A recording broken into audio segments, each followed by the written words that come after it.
Hi and welcome to episode 2 of Cooking in Your Slippers. Today we're going to make yummy and tasty banana bread. First, prepare all your ingredients.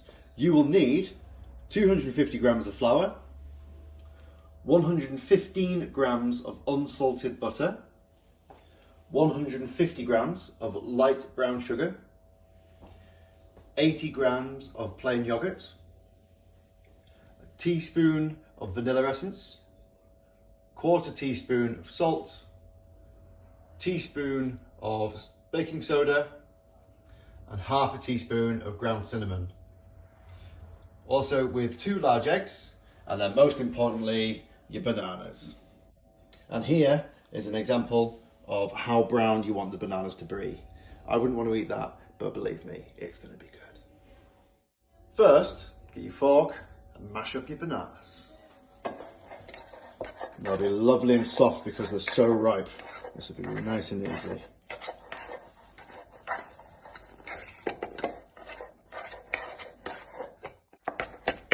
There we go. It looks quite gooey, but it smells amazing. You'll need 2 cups worth of mashed banana. If you need some more, chuck some more in the bowl ready for mashing. Now that all the banana is mixed up, you can put that to the side, leave it for later. Now we want our 250 grams of flour, baking soda, cinnamon and salt. Put these all in.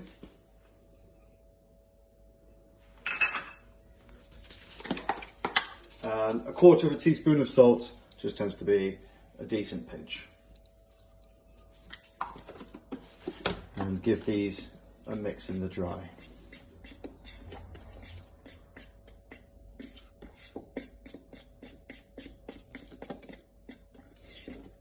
Like to go over there.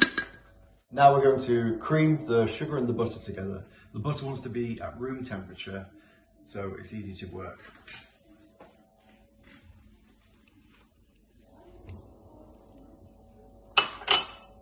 Sugar in.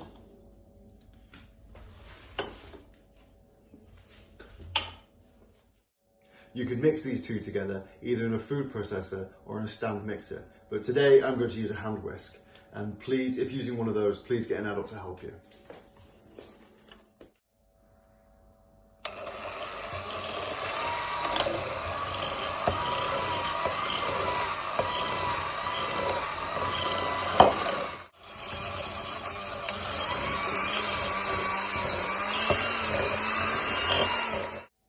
If you're using a hand mixer and it starts getting stuck in the blades, just stop the machine and then use a spoon to smoosh it down.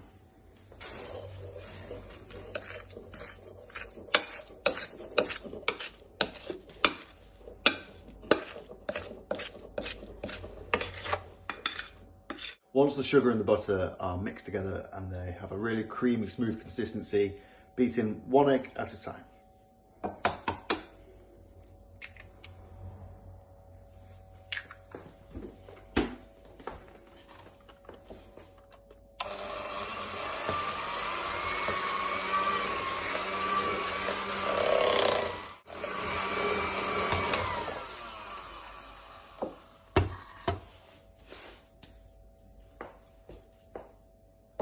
Egg number 2.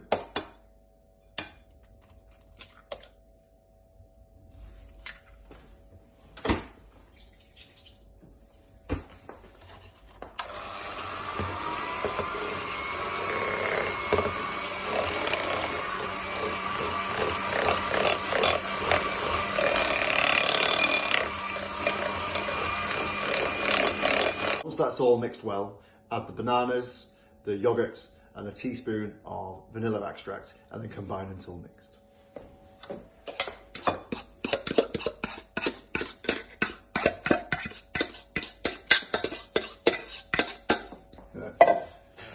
This so reminds me of my mum's cooking.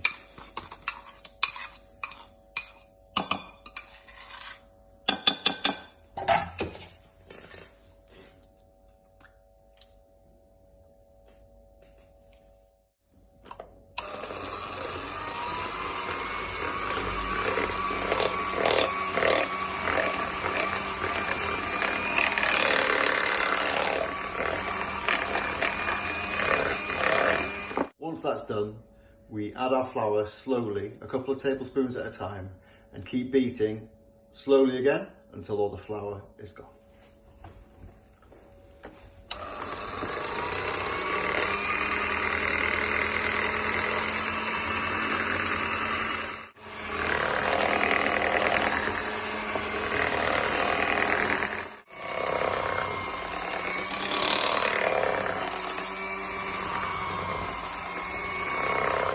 Just make sure to not overmix it, only beat it until there's no visible flour remaining.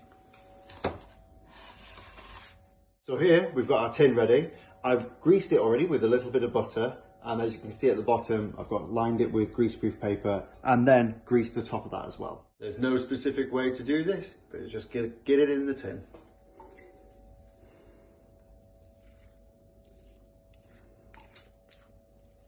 Oh, that smells so good.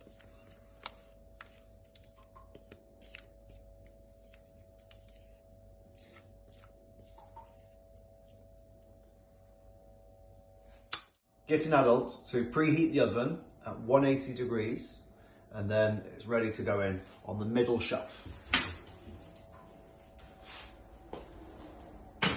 We leave it in there for 30 minutes. After half an hour, open the door carefully. We need to place a piece of foil just on top of the cake like this, just to stop it from browning, and then we close the door gently, cook for a further 20 to 30 minutes, and then it'll be done when you can put a toothpick in the top of it. If you put a toothpick in the top, when it comes out and it's not stuck to it, then we know it's done. As good as it smells, we need to leave it there for about 10 to 15 minutes to let it cool down. Using a butter knife, just go around the edges of the loaf just to score it and pull it away from the metal tin. And then, now, we are going to be ready to get this bad boy out. So you put them, if you have a mesh for a cooling mesh, is this what it's called? A wire rack. A wire rack, that makes sense. And then you flip it over.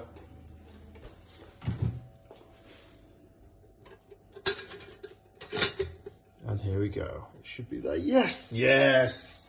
And very carefully, just flip it back over so it's the right way up. And as tempting as it is to eat that now, it's always better the next day. And that's the way to make banana bread.